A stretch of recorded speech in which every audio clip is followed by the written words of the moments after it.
Walang perpektong pamilya, merong pagkakataong kahit anong gawin mong maganda, hindi pa rin yung nakikita ng pamilya. Masakit. Lalo na kung sariling magulang mo ang tila bingi at bulag sa mga ginagawa mo at mas nakikita ang kapatid na sa tingin nila ay mas matalino at mas may potensyal. Ang kapatid na akala mo'y kakampi mo, ngunit siya pa palang hihila sa iyo pababa at ang tingin sa kanya ay kakompetensya.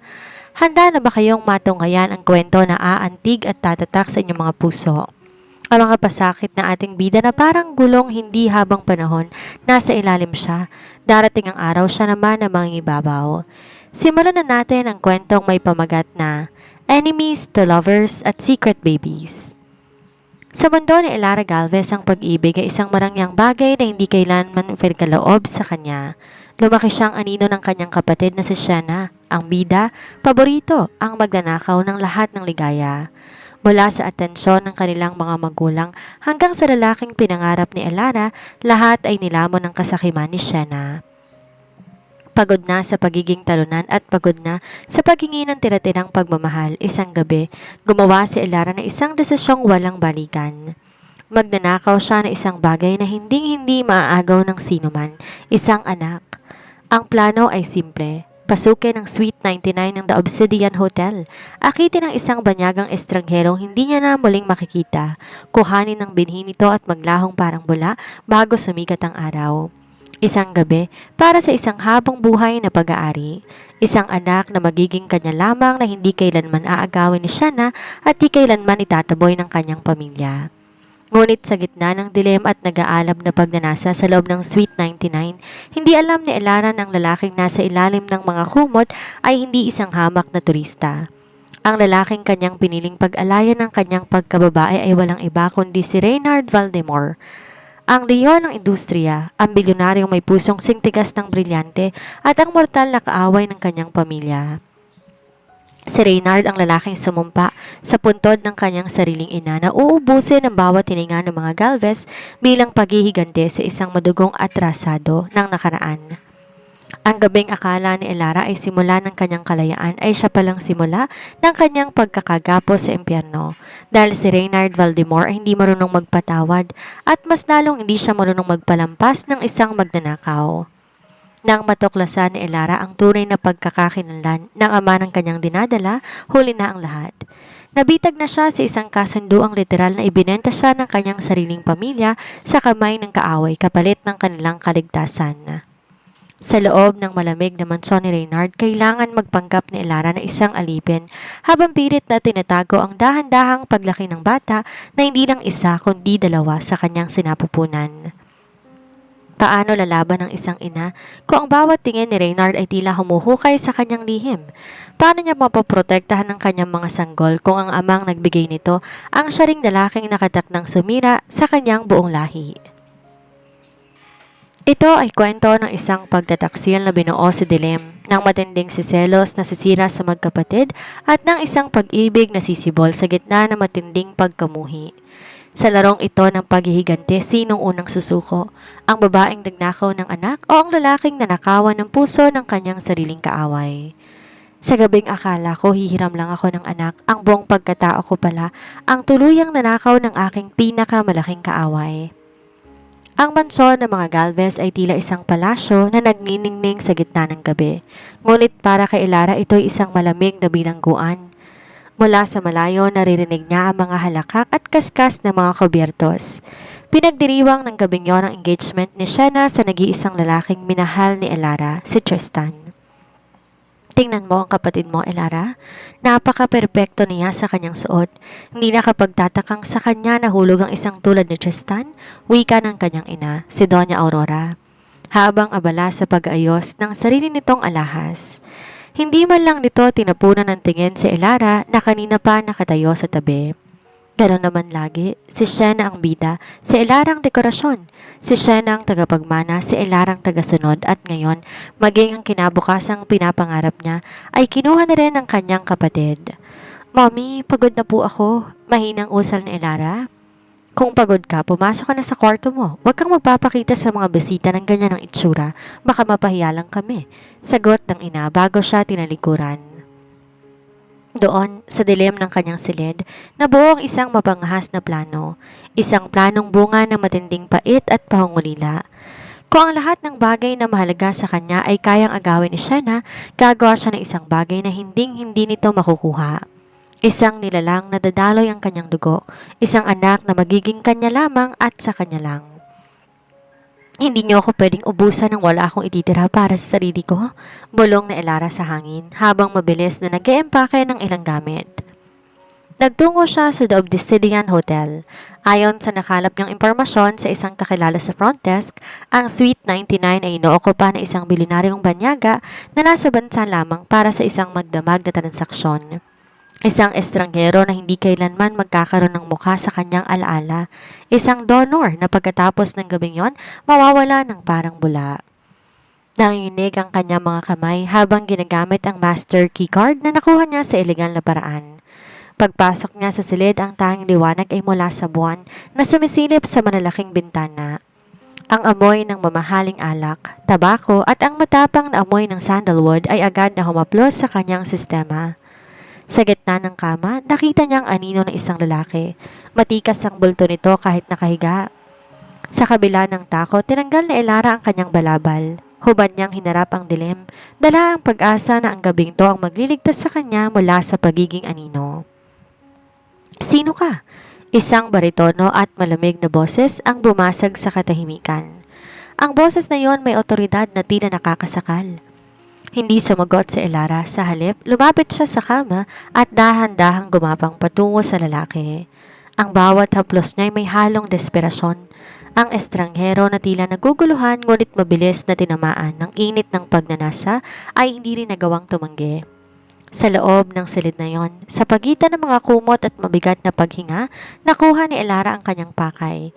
Ngunit sa bawat halik at haplos ng lalaki, tila may kakaibang kuryenteng dumadaloy sa kanya. Isang kuryenteng hindi nararapat sa isang transaksyon lang. Nang makatulog ang lalaki, mabilis na tumayo si Elara habang nagmamadaling isuot ang kanyang damit. Nadagi niya ang isang gamit sa ibabaw ng nightstand, isang gintong cufflink. Dinampot niya ito, tiningnan sa ilalim ng liwanag ng buwan. Doon, nakita niya ang nakaukit na letrang V. Tila binuhusa na malamig na tubig si Elara. Alam niya ang simbolong yon. Yun ang selyo ng mga Valdemar, ang pamilyang mortal na kaaway ng kanyang ama, ang pamilyang sumumpa na uubusin ng mga Galvez. Ang lalaking kinunan niya ng binhi ay walang iba kundi si Reynard Valdemar, ang leon na nakatakdang lumapa sa kanyang buong pamilya. Diyos ko, anong nagawa ko? Hikbi ni Elara bago mabilis sa tumakbo palabas ng silid, bitbit ng isang lihim na habang buhay magbubuklod sa kanyang pinaka-mahigpit na kaaway. Lumipas ang 6 na linggo na tila isang mahabang bangungot para kay Elara. Ang bawat umaga nagsisimula sa matinding pagbaligtad ng kanyang sikmura, ngunit hindi lamang ordinaryong pagkahilo ang kanyang nararamdaman. Ang panghihina niya doble at ang kanyang tiyan tila mas mabilis na humuhubog kaysa sa inaasahan. Sa loob ng isang maliit at tagong klinika sa labas ng lungsod, nakatitig si Elara sa monitor ng ultrasound. Ang malamig na gel sa kanyang tiyan ay dising lamig ng kaba sa kanyang dibdib. Miss Galvez, tingnan mo to. Turo ng doktor sa screen. Kaya pala masyadong mataas ang iyong HCG levels. Hindi lang isa ang pintig na naririnig natin. You are carrying twins. Nalaglag ang bag na hawak ni Elara. Kambal. 2 buhay. 2 binhi mula sa lalaking sumumpa na uubusin ng kanyang lahi.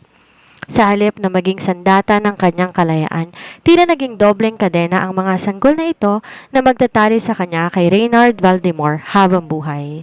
Sigurado po ba kayo? Nanginginig niyang tanong. Yes, identical twins. Congratulations! Muling wika ng doktor na hindi niya na alam na ang bawat salita nito'y hatol ng kamatayan para kay Elara. Pag-uwi sa mansyon, sinalubong siya ng nakabibinging katahimikan na agad naputol ng isang marangyang anunsyo. Elara, mag-ayos ka. Darating ang pinakamahalagang panauhin ng daddy mo. Sigaw ni Shanna habang naglalakad sa hallway, suot ng isang mamahaling cocktail dress. Kailangan natin magmukhang kagalang-galang. Kahit ikaw, huwag kang magkakalat. Di nagtagal, isang convoy ng mga itim na SUV ang huminto sa tapat ng mansyon. Bumaba ang isang lalaking may tindig na tila nagmamay-aring ng mundo. Si Reynard Valdemar, ang kanyang mga mata, kasing tigas ng agila at ang bawat takbang niya nagpapayanig sa pundasyon ng mga Galvez. Sa loob ng dining hall ang ama ni Elara na si Don Ricardo pawis na pawis. Ang Valdemar Group ay nakuha ng 60% ng kanilang mga ari-arian sa loob lamang ng isang buwan. Anong kailangan mo, Reynard? Nakuha mo na ang mga planta namin. Ano pa ang gusto mo? Tanong ni Don Ricardo. Lumingon si Reynard, ngunit ang kanyang tingin, hindi na pa ako sa matanda, kundi sa dulo ng mesa kung saan nakayoko si Elara. Pilit itinatago ang kanyang panginginig. Gusto ko ng garantiya, Ricardo. Isang garantiya na hindi niyo ako muling tatalikuran. Tumayo si Reynard at dahan-dahan lumapit sa kinaroroonan ni Elara. Ang amoy ng sandalwood, ang amoy na naging saksi sa kanyang pagsuko sa Sweet 99 ay muling pumuno sa kanyang pandama. Hinawakan ni Reynard ang baba ni Elara at sa pilitan tong tiningala. Ang bunsong anak mo, malamig na wika ni Reynard. Gusto ko siyang dalhin sa mansyon ko. Magtatrabaho siya para sa akin bilang kabayaran sa utang ninyo. 6 months. Kapag natapos ang 6 na buwan, ibabalik ko ang kumpanya ninyo. What? Si Elara? Bakit hindi ako? Singit ni Sienna. Nahalatang nasasaktan ng ego dahil hindi siyang napansin ng bilyonaryo. Hindi siya nilingon ni Reynard. Nakatitig lang siya sa mga mata ni Elara. Tila may hinahanap na sagot sa mga ito. Deal or no deal, Ricardo? Kung hindi niyo ibibigay si Elara, bukas na bukas din, nasa kalsada na kayo. Deal. Kunin mo na siya. Mabilis sa sagot ni Don Ricardo na tila hindi man lang tinanong ang saloobin ng anak. Napahawak si Elara sa kanyang tiyan sa ilalim ng mesa. 6 na buwan. Sa loob ng 6 na buwang iyon, lalaki ang kanyang tiyan, lalabas ang katotohanan. Paano niya itatago ang kambal na anak ng leon na ito kung sa loob mismo ng lungga nito siya titira? Mag-impake ka na, Elara. Bulong ni Reynard sa kanyang tenga. Sapat na para siya lang ang makarinig. Hihintayin ko ang susunod nating pagtutuos. Ang banso ng mga Valdemar ay tila isang kuta ng bakal at salamin. Malamig, madilim, puno ng mga matatalas na anggulo, kasing tulad ng may-ari nito. Pagpasok ni Elara, tila hininga niya ay nanikip. Hindi siya dinala doon bilang bisita. Dinala siya doon upang maging isang paalala ng pagkakatalo ng kanyang pamilya. Ito ang magiging silid mo. Saan ni Reynard habang binubuksan ng isang pintuan sa dulo ng pasilyo, malapit sa kanyang sariling master's bedroom. Huwag mong iisiping narito ka para magbakasyon. Gigising ka ng alas 5 ng umaga, ikaw ang maghahanda ng kape ko, mag-aayos ng mga papeles ko at susunod sa bawat utos ko nang walang reklamo. Tumango si Elara, pilit na iniiwas ang tingin. Opo, Mr. Valdemar? Mr. Valdemar? Isang mapait ng ngiti ang sumilay sa labi ni Reynard. Humakbang siya palapit hanggang sa maipit si Elara sa pagitan niya at ng pader. Noong nasa Sweet 99 tayo, wala kang mister na binabanggit. Mas matapang ka noon, Elara Galvez. Nanlaki ang mga mata ni Elara. Alam niya. Alam ni Reynard na siya ang babaeng yon. Ngunit bago pa siya makapagsalita, tumalikod na ang lalaki. Iniwan siyang nanginginig sa takot. Kinabukasan nagsimula ang kalbaryo ni Elara. Ang amoy ng kape na dati paborito niya tila naging lason. Habang nagtitimpla siya sa kusina, biglang bumaliktad ang kanyang sikmura. Mabilis siyang tumakbo tungo sa lababo at doon naglabas ng pait. May problema ba? Isang boses ang nagmula sa kanyang likuran. Si Reynard. Nakatayo to habang nakasuot ng kanyang gym attire, pawis at lalo nagmumukhang mapanganib. Tiningnan niya ang namumutlang mukha ni Elara at ang panginginig ng mga kamay nito. Masama lang po pakiramdam ko. Baka sa lamig lang ng aircon? Pagsisinungaling ni Elara habang pilit na tumatayo ng tuwid. O baka naman dahil sa pamilya mo? Untag ni Reynard. Lumapit siya at kinuha ang tasang hawak ni Elara. Sinuri niya ang bawat galaw ng dalaga. You look pale. At bakit tila lagi kang nakahawak sa iyong tiyan? May tinatago ka ba, Elara? Wala po. Mabilis sa sagot ni Elara na lalong nagpatibay sa hinala ni Reynard. Dumaan ang mga araw, naging mas mapagmasid si Reynard. Isang gabi habang iniaabot ni Elara ang ilang folder sa library, bigla siyang nahilo.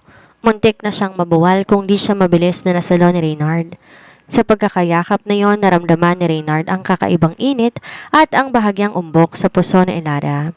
Isang umbok na hindi dapat naroon para sa isang dalagang kasing payat niya. Bakit parang bumibilog ka, Elara? Bulong ni Reynard, ang boses ay may halong pagdududa at isang kakaibang emosyon na hindi niya maipaliwanag. At bakit doble ang bilis ng tibok ng puso mo? Hindi nakasagot si Elara. Sa loob ng kanyang sinapupunan, tila naramdaman ng kambal ang presensya ng kanilang ama. Isang malakas na pintig ang tila sumagot sa hawak ni Reynard. Kailangan ko na pong magpahinga? Pilit na kumakawala si Elara. Ngunit bago siya makalabas, narinig niyang tawag ni Reynard sa kanyang sekretaryo. I want a doctor here tomorrow. Sabihin mo, magsasagawa tayo ng executive check-up para sa lahat ng tauhan sa mansyon. Unahin mo si Elara Galvez. Napahilig si Elara sa pinto. Kambal. Paano niya itatago ang dalawang buhay na bunga ng kanilang pagtataksil sa tadhana kung ang leon ay nagsisimula na ring mangaso sa loob ng sarili niyang bahay? Hindi nakatulog si Elara ng gabing yon. Ang bawat tibok ng orasan sa kanyang silid ay tila batingaw na nagbabadya ng kanyang katapusan. Alam niyang di ordinaryong check-up ang gagawin. Si Reynard ay isang lalaking hindi tumitigil hanggat di nakukuha ang sagot na gusto niya. Kinabukasan, dumating ang isang pribadong doktor, si Doktora Sandoval, ang matagal nang manggagamot ng mga Valdemar. Sa loob ng clinic room ng mansyon, pilit na pinapakalma ni Elara ang kanyang sarili habang sinasagawa ang mga pagsusuri. Hihiga ka na ba, Miss Galvez? Kailangan natin gawin ng ultrasound para matiyak kung bakit madalas ang iyong pagkahilo. Seryosong wika ng doktora. Kailangan po ba talaga yon?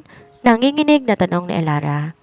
Utos ni Mr. Valdemar at narito siya para subaybayan ang resulta. Bumukas ang pinto at pumasok si Reynard. Ang kanyang presensya ay tila nagpalit sa silid.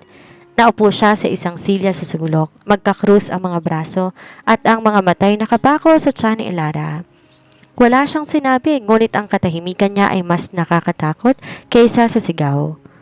Habang inilalagay ang malamig na transducer sa tiyan ni Elara, nanalangin siya na sana'y may milagrong mangyari at may tago ang mga bata. Ngunit ang teknolohiya hindi nagsisinungaling. Ang tunog ng mabilis na pagtibok, dub-dub, dub-dub, ay umalingaw sa buong silid. Ayan, pansin ng doktora. Hindi lang isa kundi dalawang malalakas na pintig ng puso. Congratulations, Mr. Valdemar. Your staff is pregnant with twins. 7 weeks and 4 days. Tila tumigil ang pag-ikot ng mundo ni Reynard. Dahan-dahan siyang tumayo at lumapit sa monitor. Nakita niya ang dalawang maliliit na hugis sa loob ng sinapupunan ni Elara. Sa isang iglap, ang galit at paghihiganti sa kanyang mga mata ay napalitan na isang emosyong hindi niya pa kailanman naramdaman, ang pagkilala sa sarili niyang dugo. Lumabas muna kayo, Doktora Sandoval. Malamig na utos ni Reynard. Nang maiwan silang dalawa, hinawakan ni Reynard ang magkabilang gilid ng kama ni Elara. Kinukulong ang dalaga. Kambal, sa Suite 99, yun ang pakay mo. Amag na ako ng binhi mula sa akin para magkaroon ka ng alas laban sa pamilya ko? Hindi ko alam na ikaw yon, hikbi ni Elara. Gusto ko lang ng bagay na magiging akin na hindi makukuha ni Shena. Hindi ko alam na kaaway ka ni Daddy. Pero ngayon alam mo na. At ang dinadala mo hindi basta-basta. Sila ay mga Valdemar. Marieng wika ni Reynard. Hinawakan niya ang tiyan ni Elara. Hindi na nanguuyam kung hindi may pag-aari. Akala mo ba hahayaan kitang palakihin sila bilang mga Galvez?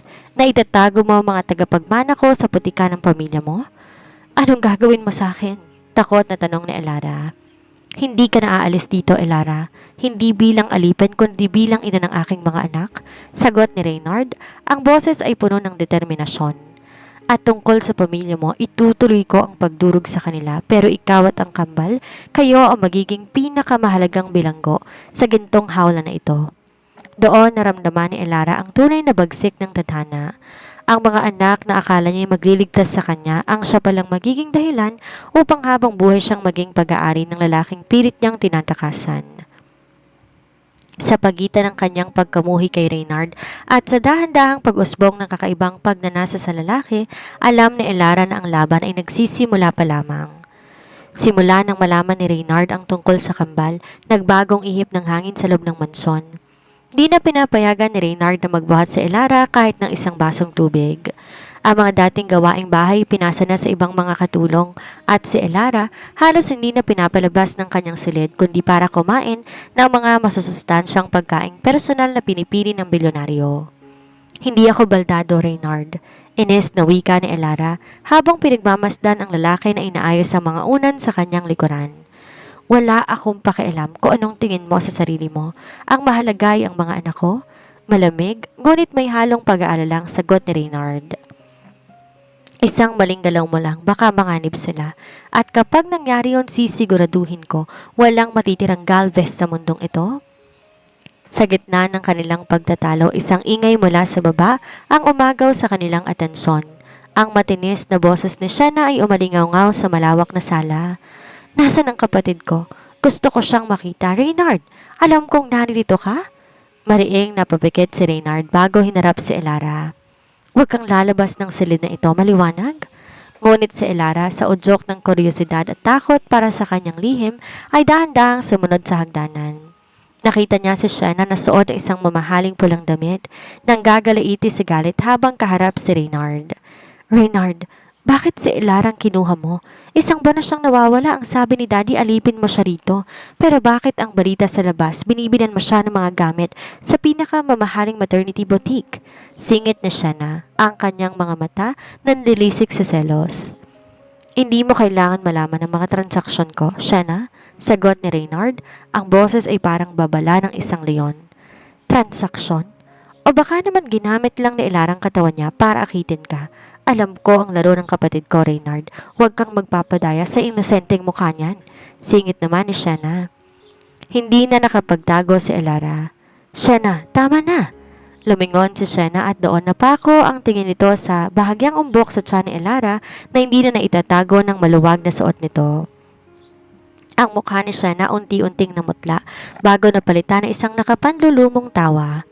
Kaya pala ikaw ang pinili niya, buntis ka. At sa kanya pa talaga, Elara. Lumapit si Shanna at bago pa makaharang si Reynard, isang malakas sa sampal ang dumapo sa pisngi ni Elara. Napakakati mo. Maging ang kaaway ng pamilya natin, pinatulan mo para malampasan mo lang ako? Dahil sa lakas ng sampal, napaatras si Elara at muntik nang mawala ng balanse. Sa isang iglap na selosya ni Reynard, ang mga mata ng bilyonaryo nagliyab sa galit na hindi pa kailanman nakikita ng sino man. Umalis ka rito, Shanna Galvez, bulong ni Reynard na may halong panganib. At sabihin mo sa ama mo ang proteksyong binigay ko sa inyo, tapos na. Dahil sa ginawa mo sa ina ng mga anak ko, sisiguraduhin ko. Bukas na bukas din, wala na kayong pangalang babalikan? Nang makaalis si Shanna na umiiyak sa takot at galit, binalingan ni Reynard si Elara. Hinawakan niyang namumulang pisngi nito. Sabi ko, wag kang lalabas. Bakit mo ginawa yun? Pamilya ko pa rin sila? Hikbi ni Elara. Ang pamilyang nanakit sa iyo ay hindi pamilya, Elara. Sagot ni Reynard at sa unang pagkakataon, naramdaman ni Elara ang labi ng lalaki sa kanyang noo. Isang halik na hindi puno ng pagnanasa kung hindi ng isang pangakong poprotektahan siya kahit laban sa sarili niyang dugo. Ang sumunod na umaga, matapos ang gulo sa mansyon, binalot ng mabigat na katahimikan. Ngunit para kay Don Ricardo Galvez, ang balita tungkol sa pagbubuntis ni Elara ay hindi isang kahihiyan kundi isang bagong pagkakataon upang maisalba ang bumabagsak niyang imperyo. Sa loob ng library ni Reynard, muling nagharap ang dalawang lalaki. Si Ricardo may dalang mga bagong papeles habang si Reynard nakaupo sa kanyang swivel chair, ang titig kasing lamig ng yelo. Reynard, nalaman kong balita mula kay Shanna. Kung totoong dinadala nga ni Elara ang mga tagapagmana mo, kailangan natin baguhin ang ating kasunduan. Panimula ni Ricardo, walang bakas ng pag-aalala sa anak kundi puro pera ang nasa isip. Ibigay mo sa akin ang 50% ng shares ng Valderrama Shipping at formal nating ipakakasal sa Elara sa iyo. Sa ganitong paraan, magiging lehitimo ang mga bata? Isang nakakapangilabot na tawa ang kumawala sa mga labi ni Reynard. Tumayo siya at dahan-dahan lumapit sa matanda. Ibinenta mo na sa akin si Elara, Ricardo, at ngayon gusto mo siyang ibenta ulit sa mas mataas na halaga? Kala mo ba ganun ako katanga? Anak ko pa rin siya, sigaw ni Ricardo. Anak na tinapon mo sa lungga ko para lang di ka maghirap. Duro ni Reynard. Wala ka makukuhang kahit isang kusing. Si Elara at ang mga anak ko mananatili dito sa ilalim ng proteksyon ko, hindi dahil sa kasunduan nating dalawa, kung hindi dahil pag-aari ko na sila. Habang nagtatalo ang dalawa, nakikinig si Elara sa likod ng pinto. Nadurog ang kanyang puso nang marinig ang pangangalakal ng kanyang sariling ama sa kanyang pagkatao. Ang kambal, tila nakikiramay sa kanyang pait. Nang umalis si Ricardo na nanggagalaiti sa galit, pumasok si Elara sa library. Ganun lang ba talaga ako, Reynard? Isang pirasong lupa na pinag-aagawa ng 2 leon? Napatigil si Reynard. Nakita niya ang pamumula ng mga mata ni Elara at ang panghihina nito. Lumapit siya at hinawakan ang magkabilang balikat ng dalaga. Hindi kita pag-aari dahil sa pera, Elara, bulong niya. Ang boses ay naging malambot, isang bagay na hindi bihira niyang ipapakita. At hindi kita hayaang bumalik sa pamilyang yon na walang ibang nakita kundi ang pakinabang mo. Pero kaaway mo kami, di ba? Sabi mo uubusin mo kami. Pait na sagot ni Elara. Huminga na malalim si Reynard. Inilapit niya ang kanyang palad sa pisngi ni Elara. Nung pumasok ka sa Suite 99, ang plano ko, wasaki lahat ng Galvez. Pero nang makita ko ang mga pintig ng puso ng mga anak ko sa monitor na yon, na-realize ko, ikaw ang tanging Galvez na hindi ko kayang saktan. Sa unang pagkakataon, hindi lason ang naramdaman ni Elara sa haplos ni Reynard. Sa halip, ito isang uri ng init na nagbibigay sa kanya ng seguridad. Hinila siya ni Reynard para sa isang mahigpit na yakap. Sa bisig ng lalaking tinuturing niyang kaaway, doon siya nakaramdam ng tunay na tahanan. Ngunit ang katahimikan panandalian lamang. Isang tawag ang natanggap ni Reynard mula sa kanyang security team. Sir, si Shanna, nakipag-alyansa sa mga karibal nating kumpanya. Plano nilang ilantad sa media ang illegal na pagkidnap ninyo kay Elara para masirang inyong reputasyon bago ang merger? Nagdilim ang mukha ni Reynard. Ang digmaan ay lumalabas na sa 4 na sulok ng mansyon. Kung gusto nila ng gera, ibibigay ko sa kanila. Pero sisiguraduhin kong walang matitirang anino ng pangalang Galvez pagkatapos nito. Tinignan ni Reynard sa Elara. Handa ka na bang talikuran ang apelido mo para maging isang Valdemar? Hindi nagbiro sa Shanna. Kinabukasan, lahat ng pahayagan at social media platforms ay niyanig ng isang balita. Bilyonaryong Reynard Valdemar kinidnap ang bunsong anak ng mga Galvez. Bilang pambayad utang? May mga kalaki pang malabong litrato ni Elara na tila hinihila papasok sa mansyon. Ang layunin ng pamilya Galvez ay malinaw, gamitin ang awa ng publiko upang mapuwersa si Reynard na ibalik ang mga shares na nakuha nito. Sa loob lang ng mansyon, hindi naman mapakali si Elara habang pinapanood ang mga balita. Reynard, masisirang reputasyon mo ang kumpanya mo, pag-aalala ni Elara. Hayaan mo silang mag-ingay. Malamig na sagot ni Reynard habang inaayos ang kanyang mamahaling suit. Ang mga asong natatakot laging tumatahol hanggang sa tuluyang mamatay. Mag-ayos ka, Elara, may pupuntahan tayo. Dinala ni Reynard si Elara sa engranding charity gala na dinadaluhan ng mga pinakamayaman at pinakamakapangyarihang tao sa bansa, kabilang na ang media. Pagbaba pa lang nila sa itim na Rolls Royce, bumagsak ang mga kislap ng kamera na tila ulan. Mahigpit ang hawak ni Reynard sa bewang ni Elara, tila pinaparating sa lahat ng babaeng to nasa ilalim ng kanyang ganap na proteksyon. Sa gitna ng bulwagan, hinarang sila ng isang matapang na reporter. Mr. Baltimore, totoo ba ang balita na ginagawa niyong bihag si Elara Galvez kapalit ng mga ari-arian ng kanyang ama? Isang modernong pang-alipin ba ito? Tumigil si Reynard. Tumingin siya sa reporter ng may ngiting nakakapanginig balaykad. Pagkatapos ay lumingon siya kay Elara at tinarap ang lahat ng mikropono. Bihag, alipin? Tumawa si Reynard, isang tunog na puno ng otoridad. Masyado yatang malawak ang imahinasyon ng pamilya Galvez. Nandito ako para itamang lahat. Si Elara Galvez ay hindi ko bihag. Siya ang aking magiging asawa at higit sa lahat. Dahan-dahan, inilagay ni Reynard ang kanyang kamay sa bahagyang umbok na tiyan ni Elara. Isang galaw na nagpatahimik sa buong paligid. Siya ang nagdadala ng aking mga tagapagmana, kambal na Valdemar, kaya kung sino man na magtatangka na dumungis sa pangalan niya o manakit sa kanya, tinuturing niyang kaaway ang buong Valdemar Empire. Ang bulong-bulungan ay tila isang apoy na kumalat. Sa isang sulok nakita ni Elara ang kanyang ama at si Shena na tila binuhusan ng asido ang mga mukha. Hindi nila inaasahan ang pag-amin na ito. Ang plano nilang sirain si Reynard ay bumalik na sa kanila. Ngayon, ang buong mundo ay titingin sa mga Galvez bilang pamilyang nagbenta ng sariling anak na buntis na pala sa isang bilyonaryo. Nang makabalik sila sa sasakyan, nanatiling tulala si Elara. Bakit mo ginawa yon? Hindi mo naman kailangan na aminin ang tungkol sa kambal. Kailangan ko, sagot ni Reynard habang hinuhuli ang mga mata ni Elara. Dahil pagod na akong makita kang nagtatago sa anino ng takot. Mula sa gabing ito ang mundo ay malalaman na ikaw ay akin at ang sino mang kumalaban sa iyo kailangan dumaan muna sa akin. Sa gabing iyon, sa gitna ng tensyon at iskandalo, naramdaman ni Elara ang unang pagkakataon na ang Sweet 99 ay hindi na isang pagkakamali. Ito ay naging tadhana, ngunit alam niya, hindi titigil sa Shena. Ang selos ng isang Reynard ng kapatid ay mas mapanganib kaysa anumang lason ng kaaway. Ang tagumpay ni Reynard sa gala ay naging metsa ng tuluyan na pagkabaliw ni Shena. Sa loob ng abandonadong opisina ng mga Galvez, pinanood ni Shena ang bawat headline na pumupuri sa modern-day fairy tale ni Reynard at Elara. Para sa kanya, ang bawat papuring natatanggap ni Elara ay parang sampal sa kanyang mukha. Hindi pwedeng maging masaya ang aninong yon habang ako nasa putikan? Sigaw ni Shena habang winawasak ang mga gamit sa paligid. Kung hindi ko makukuha ang yaman ni Reynard, sisiguraduhin ko wala ring mapapala si Elara. Isang linggo, bago ang nakatakdang kasal, sinamantala ni Shena ang pagkakataon na nasa isang mahalagang board meeting si Reynard.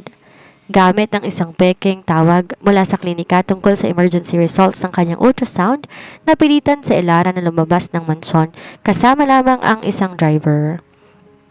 Ngunit hindi nakarating si Elara sa klinika. Sa gitna ng isang liblib na kalsada, hinarang ang kanilang sasakyan na isang delivery truck. Bago pa makahingi ng saklolo, pinatulan ng mga armadong lalaki ang driver at pwersahang kinuha si Elara. Nagising si Elara na nakatali sa isang upuan sa loob ng isang abandonadong bodega sa Pantalan. Sa harap niya nakatayo si Shena, may hawak na hiringgilya na puno ng malinaw na likido. Shena, anong gagawin mo? Maawa ka sa mga bata? Hikbi ni Elara habang pilit na kumakawala. Ang mga batang yan ang dahilan kung bakit mo nakuha ang lahat. Ang yaman, ang atensyon, si Reynard. Nandilisik ang mga mata ni Shena. Ang likidong to'y magdudulot ng matinding kontraksyon. Mawawala ang kambal Elara at kapag wala na sila, tingnan natin kung mamahalin ka pa rin ng isang leon na katulad ni Reynard. Shena, kapatid mo ko. Wala akong kapatid na magnanakaw. Akmang itutusok na ni Shena ang hiringgilya nang biglang nayanig ang buong bodega. Isang itim na SUV ang bumangga sa pangunahing pinto. Sa gitna ng alikabok at usok, lumabas si Reynard may hawak na barel. Ang kanyang mukha hindi na mukha na isang tao. Tila siya ay isang demonyong galing sa impyerno na handang pumatay. Iwan mo ang hiringgilya, Shena, kung gusto mo pang makita ang sikat ng araw bukas. Malamig na utos ni Reynard. Huwag kang lalapit, Reynard. Isang tusok lang nito, mamamatay ang mga anak mo. Banta ni Shena. Hindi nagpatinag si Reynard. Akala mo ba hindi ko alam ang bawat galaw mo? Pinabayaan kitang makalapit para makita ko kung gaano kakasama at ngayon tapos na ang laro. Sa isang mabilis na galaw bago pa man maitulak na Shena ang hiringgilya, isang putok ng barel ang umalingaw-ngaw. Hindi sa katawan ni Shena, kundi sa isang malapit sa kanyang paa. Sapat na upang mawalan siya ng balanse at mabitawan ng gamot. Sa loob ng ilang segundo, nalupig na ng mga security team ni Reynard ang mga tauhan ni Shena. Mabilis kinalaga ni Reynard sa Elara, niyakap to ng mahigpit. Ayos ka lang ba? Ang kambal. Nandito pa sila, Reynard. Nandito pa sila? Hagulhol ni Elara habang nakakapit sa leeg ng lalaki. Tumingin si Reynard kay Shena na ngayon ay pinipiringan ng mga pulis. Dalhin siya sa pasilidad na hindi na niya masisirain ng labas. Siguraduhin niyong malalaman ni Ricardo na ang anak niyang paborito ay mabubulok sa rehas. Sa gabing yon, habang nasa ospital sila para sa obserbasyon, hindi binitawan ni Reynard ang kamay ni Elara. Hindi na muling may makakalapit sa iyo, Elara. Kahit anino, hindi kita hayaang masaktan muli. Doon nalaman ni Elara na ang kanyang pagiging anino ay tapos na. Sa ilalim ng proteksyon ng leon nahanap niyang kanyang tunay na liwanag. Matapos ang madilim na kaganapan sa pantalan, tila naging isang kuta ng pag-ibig ang mansyon ng mga Baltimore. Wala nang Siena na nanggugulo at ang pamilya Galvez tuluyan ang naglaho sa eksena matapos silang iba ni Reynard sa lahat ng industriya. Ngunit para kay Elara ang pinakamalaking tagumpay, hindi ang pagbagsak ng kanyang mga kaaway, kundi ang pagbabago ng lalaking nasa tabi niya. Isang buwan, bagong takdang panganganak, isang pribadong seremonya ang ginanap sa hardin ng mansyon. Walang engrandeng media. Walang mga plastik ng ngiti, naroon sa Elara, suot ng isang simpleng puting maternity gown na gawa sa seda, habang si Reynard naghihintay sa altar sa ilalim ng mga punong-puno ng puting bulaklak. Sa Suite 99, akala ko na nakawan ako, panimula ni Reynard habang hawak ang mga kamay ni Elara sa harap ng Wes. Ngunit ang totoo, ikaw ang nagbigay sa akin ng lahat. Binigyan mo ng buhay ang isang pusong matagal ng bato. Mula ngayon, Elara, ikaw at ang kambal ang aking magiging tanging mundo. Iingatan kita, hindi dahil kailangan mo ng proteksyon, kundi dahil ikaw ang aking buhay. Umiyak si Elara sa kaligayahan. Ang one night with my enemy ay opisyal lang nagtapos. Nagsisimula na ang kanilang habang buhay. Lumipas ang mga linggo at naging masela ng kalagayan ni Elara dahil sa laki ng kanyang tiyan. Si Reynard naging isang overprotective na asawa. Halos hindi ito lumalabas ng bahay at doon na lamang nagtatrabaho sa tabi ng kama ni Elara. Isang hating gabi, habang mahimbing ang tulog ng dalawa, isang matinding sakit ang gumising kay Elara. Naramdaman niya ang pagdaloy ng tubig sa kanyang mga binti. Reynard, ang kambal, lalabas na sila? Bulong na Elara habang pinipigilan ang hininga sa tindi ng kontraksyon. Sa isang iglap, tila nagpanig ang leon na si Reynard. Shit! Guards! Get the car ready! Now! Sa loob ng delivery room ng Baltimore Medical Center, hindi binitawan ni Reynard ang kamay ni Elara. Kahit pinagpapawisan at namumutla, nanatili siyang sandigan ng asawa. Ire, Elara, kaya mo yan, mahal ko! Pang-encourage ni Reynard na halos madurog na ang kamay sa higpit ng hawak ng asawa. Sa wakas, isang matinis na iyak ang umalingaw-ngaw. Isang malusog na sanggol na lalaki ang inilabas, ang carbon copy ni Reynard. Ngunit hindi pa tapos ang laban. Nakalipas ang 5 minuto, isang malambot na iyak ang sumunod. Isang sanggol na babae naman ang lumabas. Nataglay ang mga mata at labi ni Elara. It's a boy and a girl, Mrs. Baltimore, nakangiting saan ng doktor. Nang ilapag ang kambal sa dibdib ni Elara, hindi napigilan ni Reynard ang maluha. Ang bilyonaryong kinatatakutan ng lahat ay naroon, umiiyak sa harap ng kanyang mag-ina. Hinalikan niya ang noo ni Elara habang pinagmamasdan ang munting mga daliri ng kanyang mga tagapagmana. Salamat, Elara. Salamat sa pagbibigay sa akin ng pamilyang ito, bulong ni Reynard. Ngunit sa gitna ng kanilang kagalakan, isang nurse ang lumapit na may dalang balita. Isang huling sorpresa mula sa laboratorio tungkol sa DNA ng kambal na magpapabago sa tingin nila sa binhing ninakaw ni Elara. Sa loob ng marangyang recovery suite ng ospital, tila tumigil ang oras habang pinagmamasdan na Elara at Reynard ang dalawang anghel na mahimbing na natutulog sa kanilang tabi. Ang sanggol na lalaki na pinangalanan nilang Rain Jr. at ang babaeng si Arya ay ang mga buhay na katibayan ng isang gabing puno ng desperasyon na nauwi sa wagas na pag-ibig. Pumasok si Dr. Sandoval dalang isang dokumento. Mr. Baltimore, lumabas na ang huling pagsusuri sa kambal pero may gusto ko ipakita sa inyong dalawa na mas malalim pa sa DNA result. Inabot ng doktora ang isang lumang medical record. Noong gabing pumasok si Elara sa Suite 99, hindi lang to basta pagkakataon. Ayon sa aming records, ang fertility profile ninyong dalawa may tinatawag na rare genetic compatibility. Sa madaling salita, kayo lang ang tanging makakapagbigay sa isa't isa ng ganito kalusog na supling sa kabila ng lahat ng medikal na balakid. Para kayong dalawang piraso ng puzzle na sadyang ginawa para magtagpo. Napaawang ang labi ni Elara habang nakatingin kay Reynard. Ang akala niyang pagnanakaw ng binhi ay tila isang nakasulat na tadhana na hinihintay lang maganap. Kahit hindi tayo nagkatagpo sa Suite 99, Elara, bulong ni Reynard habang hinahaplos ang buhok ng asawa. Hahanapin at hahanapin ka pa rin ng tadhana ko dahil ikaw lang ang tanging babaeng makakakumpleto sa akin? Isang taon ang mabilis na lumipas. Ang mansyon ng mga Valdemar ay hindi na isang malamig na kuta, kundi isang tahanang puno ng ingay at saya. Sa malawak na garden, ginaganap ang unang kaarawan ng kambal. Naroon ang mga piling kaibigan at mga tauhan ng kumpanya na naging saksi sa kanilang pagmamahalan. Wala na ang mga Galvez. Si Ricardo, tuluyan ang nagretiro sa isang liblib na probinsya. Iniwan ang lahat ng ari-arian matapos aminin ang kanyang mga pagkakamali. Si Shanna naman nananatili sa isang rehabilitasyon, unti-unting ginagamot ang kanyang isipan mula sa laso ng inggit. Sa ilalim na isang malaking puno ng nara, nakatayo ang mag-asawa habang pinapanood si Rain Jr. na sinusubukan maglakad tungo kay Arya na nakaupo sa damuhan.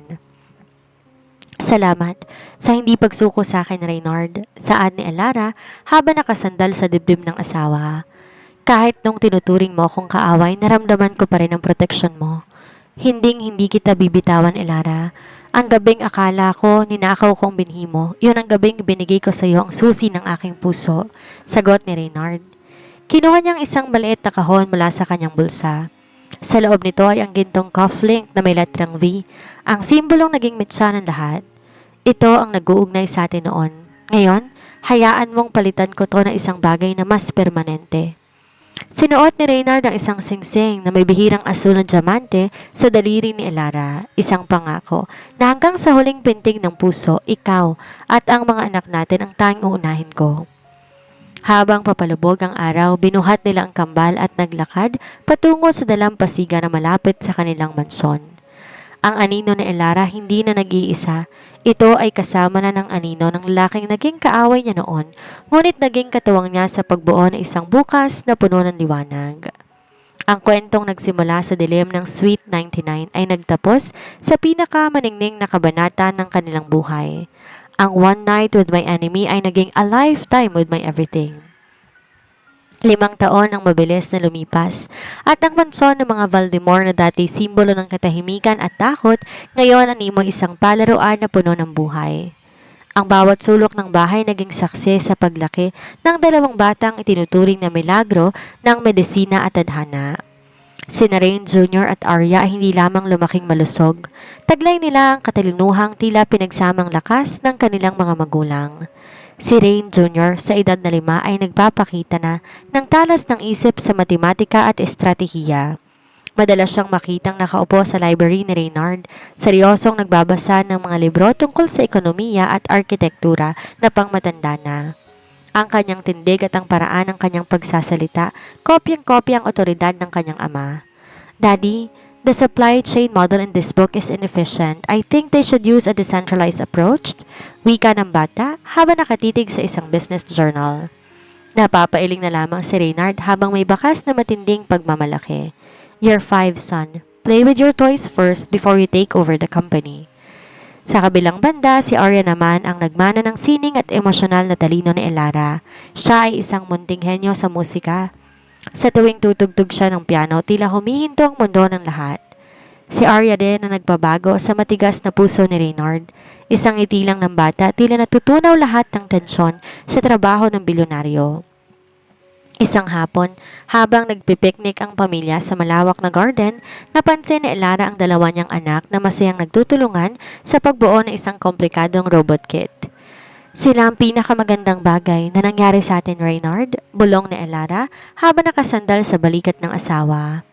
Minsan di pa rin ako makapaniwala na mula sa isang gabing puno ng takot na buo ang ganto kagandang bukas. Inakbayan siya ni Reynard at hinalikan sa noo. Di na sila anino ng nakaraan, Elara. Silang liwanag ng ating hinaharap at dahil sa kanila, natutunan ko na ang tunay na kapangyarihan hindi nasusukat sa yaman, kundi sa higpit ng hawak natin sa ating pamilya. Bigla, tumakbo ang kambal patungo sa kanila. Mommy! Daddy! Look! We fixed the motor! Sigaw ni Arya habang pinapakita ang kanilang gawa. Binuhat ni Reynard ang dalawang bata, isa sa bawat bisig. Ang tawanan nila ay umalingaw sa buong bakuran. Sa puntong yon, alam ni Elara na wala na silang mahihiling pa. Ang binhi na ninakaw sa Sweet 99 ay nagbunga na isang kagubatan ng pag-ibig na hinding-hindi matitibag ng anumang bagyo. Ang mga Galvez isa na lamang malabong bahagi ng kasaysayan dahil ang bagong henerasyon, ang mga Baltimore, ay nagsimula na ng isang kwento na hindi nakabase sa paghihigante, kung hindi sa wagas na pagmamahalan. Sa huling pagkakataon, tiningnan ni Elara ang kanyang asawa at mga anak. Sa ilalim ng sikat ng araw, nakita niya ang katotohanan na matagal niyang hinahanap. Sa piling ng kanyang dating kaaway, natagpuan niya ang kanyang habang buhay na kakampi.